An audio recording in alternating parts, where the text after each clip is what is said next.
La repentance. La vraie repentance conduit au salut. La repentance est le point de départ qui mène à la sanctification. Selon qu'il est écrit, en effet, la tristesse selon Dieu produit une repentance à salut dont on ne se repent jamais. Il est capital de comprendre que la repentance n'est pas une œuvre que nous accomplissons pour obtenir le salut. Personne ne peut se repentir et venir à Dieu si Dieu ne l'attire à lui. Jean 6 verset 44. Tout dans le salut, y compris la repentance et la foi, dépend de Dieu qui nous attire à lui, nous ouvre les yeux et change nos cœurs. La patience de Dieu nous pousse à la repentance, de même que sa bonté.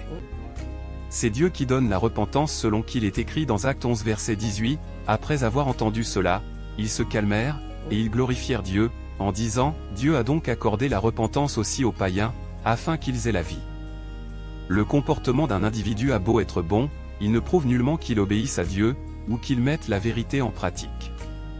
Les changements de comportement sont une illusion momentanée, ils sont la manifestation du zèle et ne sont pas l'expression de la vie en Christ.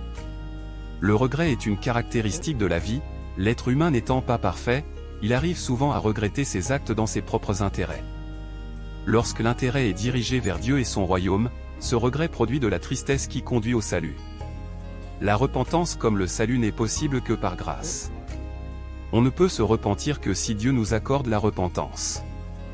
On ne peut pas forcer quelqu'un à se repentir, de même qu'on ne peut pas donner le salut à personne. Lorsque Dieu donne la repentance, elle produit des fruits, elle conduit à la vie et au salut. Voilà pourquoi que la repentance est la plus belle chose qu'un croyant puisse accomplir dans sa vie sous le guide du Saint-Esprit de Dieu. Jean péché nio multiplié, nous mandez ou grâce Seigneur.